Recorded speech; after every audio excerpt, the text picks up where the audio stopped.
Olá pessoal, sou eu mais uma vez, Fernando Ferrari, aqui do blog Qualidade e Produtividade, né? E hoje a gente vai dar início aqui a uma série de videoaulas relacionados a a um outro tipo de cartas de controle, né? Para dados discretos, que a gente chama, né? São atributos, tá? Mas antes de começar a falar sobre essas cartas, né? Cartas de controle para características de qualidade, se elas estão presentes ou não, né? A gente precisa entender, né, um dos dois tipos possíveis aí de distribuição, né, que modelam esses eventos, que é chamado distribuição binomial, tá? Aqui no blog vocês vão encontrar esse artigo aqui relacionado a esse assunto, né? Aqui na etapa de ainda de estudo de estabilidade do processo, o artigo aqui é 2.1.2.4.5, tá?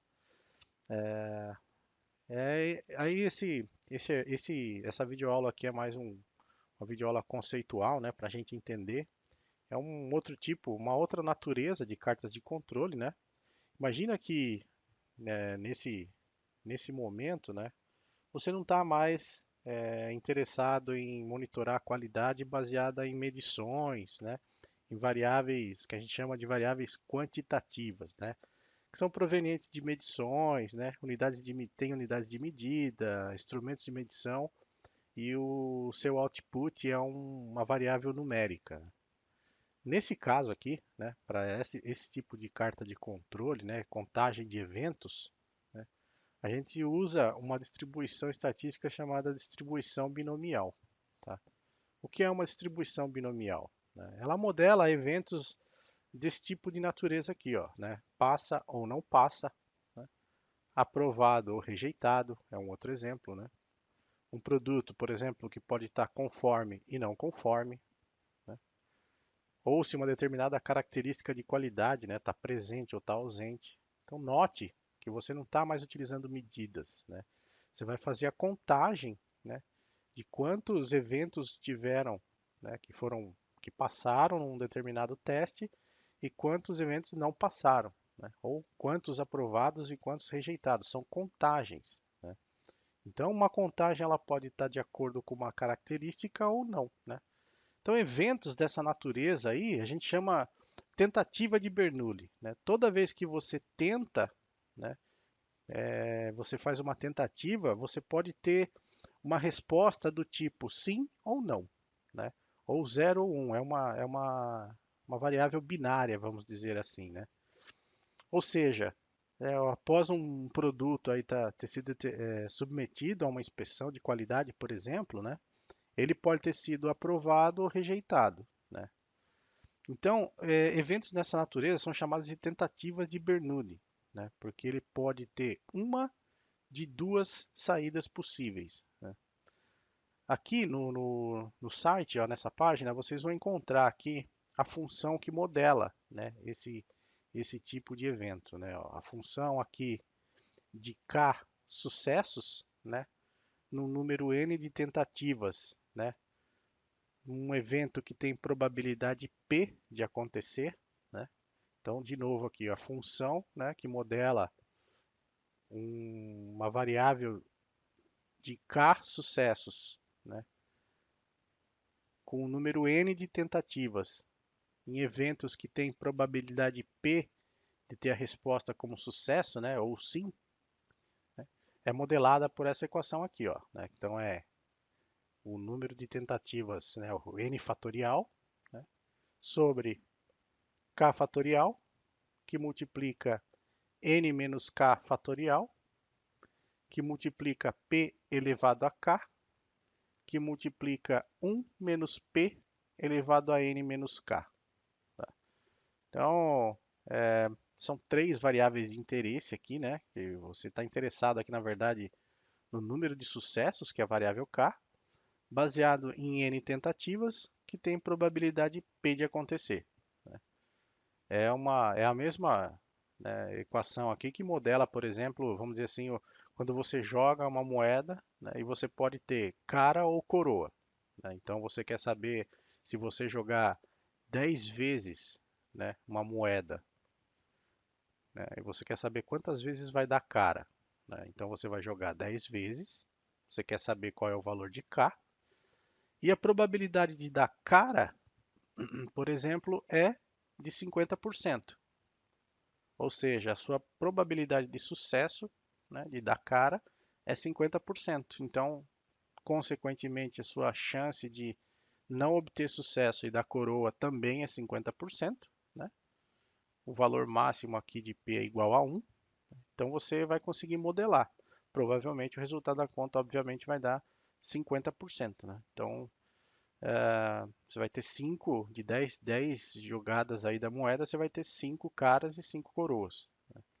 Então, aqui tem um pouco sobre a teoria das probabilidades, né, da distribuição binomial, né? Ele fala aqui que cada tentativa, né, tem algumas premissas aqui, né, que devem ser atendidas para que uma sequência de eventos aí seja uma distribuição binomial, que é cada tentativa tem exclusivamente como resultado duas possibilidades, né, sucesso ou fracasso, né? Cada vez que você tenta, né, uma tentativa não pode influenciar na outra, ou seja, elas têm que ser independentes, né? Toda vez que você fizer uma tentativa, né, toda vez que você jogar a moeda, o fato de você estar jogando a moeda sucessivamente não pode influenciar na probabilidade de sucesso, né? A probabilidade de sucesso tem que permanecer constante. E você está interessado, como eu falei, no número de sucessos, né? E esse tipo de distribuição é muito útil para modelar, por exemplo, a saída de processos onde você vai ter a resposta, como eu falei, aprovado ou rejeitado, né? As cartas de controle que utilizam esse tipo de distribuição, né, são as cartas do tipo P, né, NP, C e U, né, que são essas cartas de controle. A gente vai ver, eu vou fazer videoaulas depois explicando cada uma dessas cartas, como é que calculam os limites e para que é que elas servem, né? Mas são tipos de cartas que monitoram o número de defeituosos, né, a proporção defeituosa, o número de defeituosos de um determinado número de tentativas, né?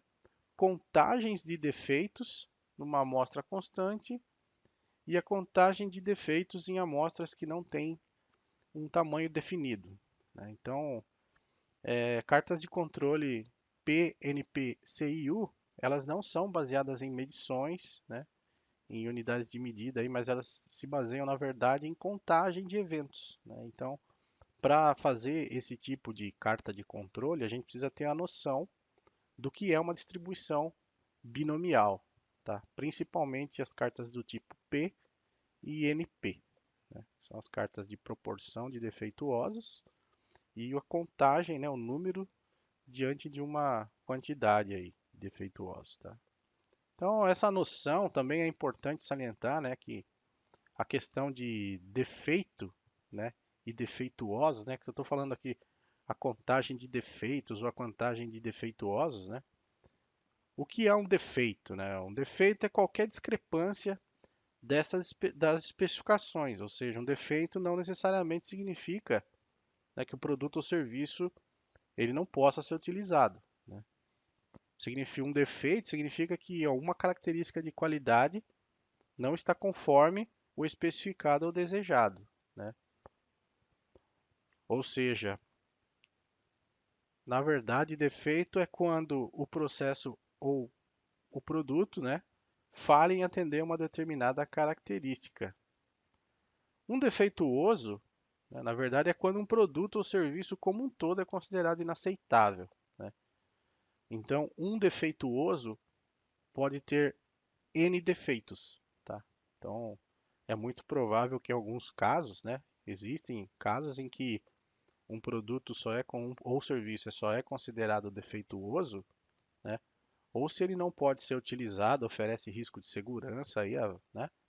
Ou se ele tem um número maior do que X de defeitos aí, tá? Então, por exemplo, casos de riscos ou pontos, né? Peças que são oriundas de processo de injeção, por exemplo, você pode ter lá três pintas, né? De tamanho lá 0,1 milímetro e ele ainda São defeitos que a peça tem, mas ela ainda pode ser considerada aceitável, né? Agora, se você tem quatro pintas na mesma superfície, por exemplo, aí sim o produto pode ser considerado um defeituoso, tá? Então, existe uma diferença entre um defeito e um defeituoso, tá? Então, cartas de controle desse tipo aqui, né, são cartas que monitoram esse tipo de situação, são contagens, né?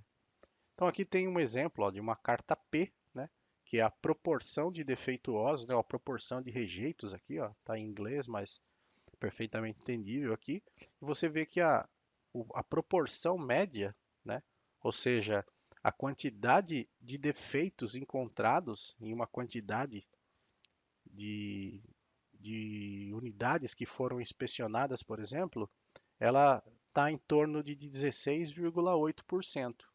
Tá?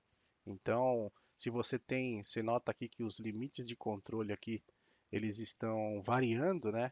Isso significa que o tamanho dos lotes que estão sendo inspecionados também está variando, né? Então, à medida que eu aumento a minha população, vamos dizer assim, ou melhor, eu aumento o tamanho da minha amostra, né? Os limites de controle também vão variar, né? Então, não quer dizer que a proporção média seja diferente, mas você pode ter uma chance maior aí de ocorrências, como a probabilidade vai variar, os limites de controle vai variar também, tá? Também existem cartas do tipo NP, né, que monitoram o número absoluto, né? São, na verdade, não é mais a proporção. No caso da carta P, o valor máximo aqui vai ser 1, né? Ele monitora, vamos dizer assim, o percentual ou a proporção, né? E a carta NP é a contagem mesmo, absoluta, né? Também temos a carta C, né, que monitora o número de defeitos por unidade, né? Uma vez que você tem por exemplo, uma quantidade ou uma metragem quadrada de tecido, por exemplo, e você pode contar quantos defeitos por metro quadrado você tem, né? Então você faz a contagem aí de defeitos, né, por unidade em cada subgrupo, e as cartas do tipo U, né, que tem por finalidade monitorar o número de defeitos por unidade amostrada, né, em cada subgrupo. Também são utilizadas quando o tamanho da amostra varia ou não é constante, né? Então, são cartas que fazem uso dessa distribuição. Também existe a distribuição de Poisson, nós vamos ver em vídeos posteriores aí, né? Mas principalmente o objetivo dessa videoaula aqui é falar sobre essa distribuição aqui, ó, que é a distribuição binomial, tá? Como eu falei, né, a distribuição binomial é baseada aqui no número de tentativas que você vai fazer e na probabilidade de sucesso, né? E aí, baseado nesse número de tentativas e nessa probabilidade de sucesso ou de encontrar, por exemplo, um defeito, né, você vai ter uma resposta que é uma variável k, que é o número de defeitos que você pode encontrar em n tentativas, tá? Então, eu vou mostrar aqui no Minitab, né, primeiramente, como é que você faz o gráfico de probabilidade, a distribuição de probabilidade, né? Então você vem aqui em Graph, Probability Distribution Plot, né? O gráfico de distribuição de probabilidades. Você pode escolher aqui visualizar a probabilidade, por exemplo, né? Dá um OK. Escolhe aqui a distribuição binomial, tá? Então, se abrir aqui, vai ter várias distribuições aqui para você escolher. Vamos escolher a distribuição binomial. O número de tentativas, vou colocar aqui, por exemplo, quero fazer 5 tentativas, né? E um evento que tem probabilidade de acontecer de 0,5. Tá?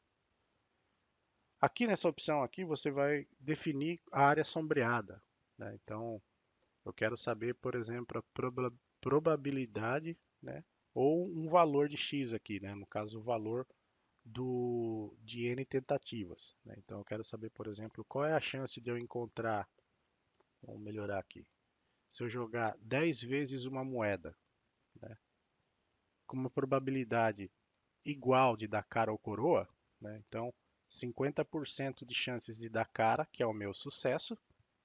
Consequentemente, eu também tenho 50% de chances de dar coroa, né? E eu quero saber, por exemplo, qual é a chance de eu obter 5 caras. Então eu vou colocar aqui, escolho aqui a perna direita da curva. E aí você vai perceber aqui, ó, que é exatamente, né, de 50% da curva. Se você fizer o, o gráfico aqui, ele vai mostrar para você a probabilidade, né? Aqui ele considerou essa barra inteira, né? Deu 62,3%, mas na verdade aqui o valor aqui está bem no meio aqui, ó, tá? Então é assim que você faz o gráfico de probabilidades aqui da distribuição binomial. Note que ele não é suavizado, não tem a curva suavizada aqui, porque é uma distribuição discreta, né? Então não há como existir um valor de 1,5 aqui, por exemplo. Ou vai ser uma vez ou duas vezes aqui, né? Então a chance, né, onde está concentrada a maior probabilidade, né, de você obter metade dos 10 lançamentos que você vai fazer, a maior chance, né, o mais provável que aconteça é que você obtenha metade delas como cara, né? Então vamos fazer aqui, vamos mudar aqui agora. Vou pedir para repetir o comando. Ó. Agora eu quero jogar, por exemplo, 50 vezes. Aí a chance de eu ter n igual a 50. Opa, perdão, errado aqui, deixa eu configurar de novo. O número de tentativas é 50. A probabilidade do evento acontecer é de 0,5. Né? E eu quero saber qual é a probabilidade de eu obter, por exemplo, 10 sucessos. A probabilidade é de 100%, porque a probabilidade média, na verdade, está igual a 25 aqui, ó. Se eu quiser, por exemplo, qual é a chance de eu ter 25? De novo, vai cair na metade. Então, é o que é esperado, né? Note que esse valor aqui, ó, ele começa a se aproximar de 50% à medida que o meu n aumenta. Então, quando é que eu vou obter exatamente 50% lá? Eu vou aumentar aqui o número de tentativas para 250. E eu quero saber quando é que eu vou ter a chance de acertar metade delas. Praticamente, ó, tá vendo? Ele vai se aproximar à medida que eu aumento aqui o meu número de tentativas, né? E a minha probabilidade continua sendo de 50%. O valor aqui da probabilidade sobre a minha chance de sucesso vai se aproximando de 50%. Se eu tiver um tamanho suficientemente grande aqui, esse valor vai estar tão próximo de 50 que vai ser as casas aqui vão ser indistinguíveis, tá? Então, também dá para aproximar essa distribuição, né? Você consegue fazer uma aproximação da distribuição binomial com a normal. Você nota que a distribuição passa a ter um formato de sino aqui à medida que se aumenta aqui o n, né? Então é esse o significado, né? Então, por exemplo, eu quero saber um evento com probabilidade de 50%, né, de acontecer. Se eu fizer 250 inspeções, qual é a chance de eu encontrar, vamos colocar aqui, 200 peças boas? Então, a minha chance é praticamente 100%. Então, não há, não há, não há nada além disso aqui. A distribuição binomial é basicamente isso aqui, tá?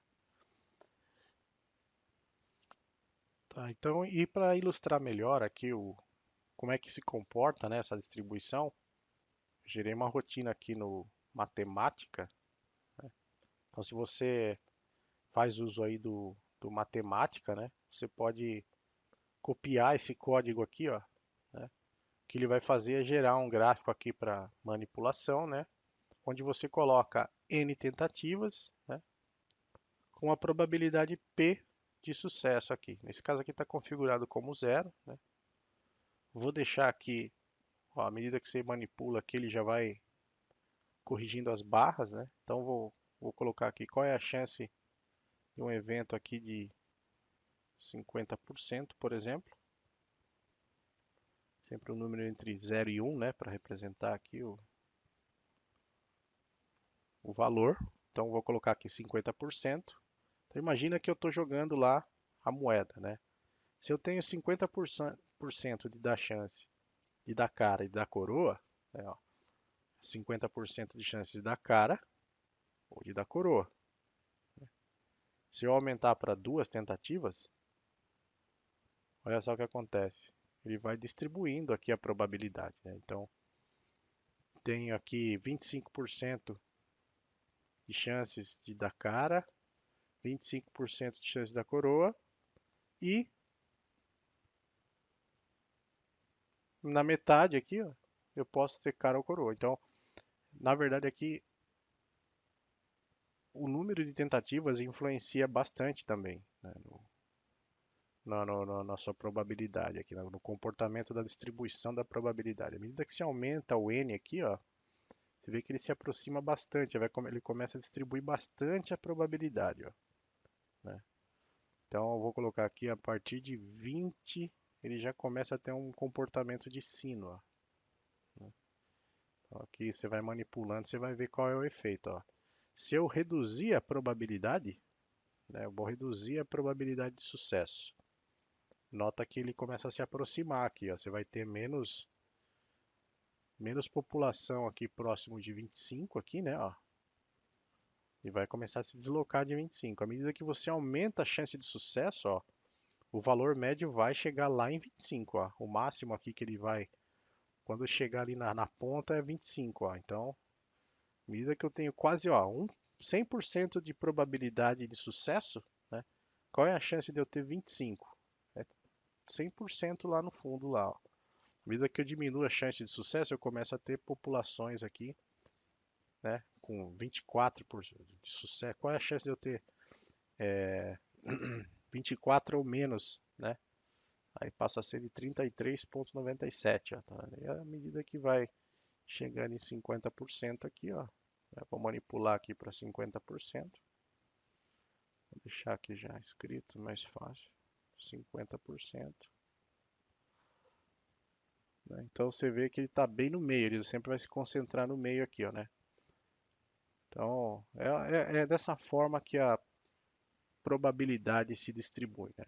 Vou voltar aqui para o número de tentativas é igual a 1, fica mais fácil de ilustrar.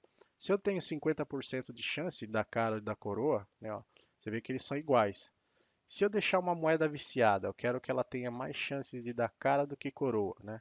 Vou aumentar as chances aqui de dar coroa, por exemplo, para 80%, né? 0,8. Vamos lá. Olha só o que acontece, ó. Então a minha probabilidade aqui é de 80%, né? E 20% de dar coroa, né? Então isso também, à medida que você desloca, né, você desequilibra aqui a probabilidade, né, o sistema se adapta e vai ser muito mais provável você encontrar aqui uma peça, por exemplo, não defeituosa do que uma peça defeituosa, né? Você tem 20% de chance de encontrar uma peça defeituosa e 80% de sucesso é uma peça boa, por exemplo. Então, se eu aumentar aqui o número de tentativas, né, à medida que eu começo a procurar mais e mais peças, ó, eu começo a distribuir aqui o valor, né? Então é esse o comportamento. Cartas de controle do tipo P e NP modelam eventos desse tipo aqui, tá, pessoal? Então, espero que vocês tenham entendido, gostado aqui da explicação, tá?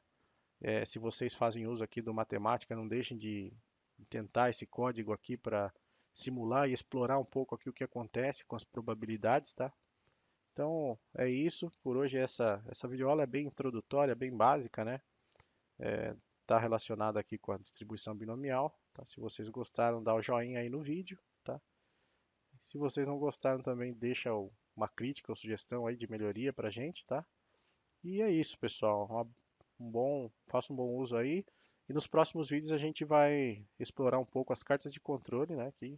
Que usam essa distribuição aqui, a distribuição de binomial, tá? A distribuição binomial de Bernoulli, tá ok? Então, um forte abraço e até mais.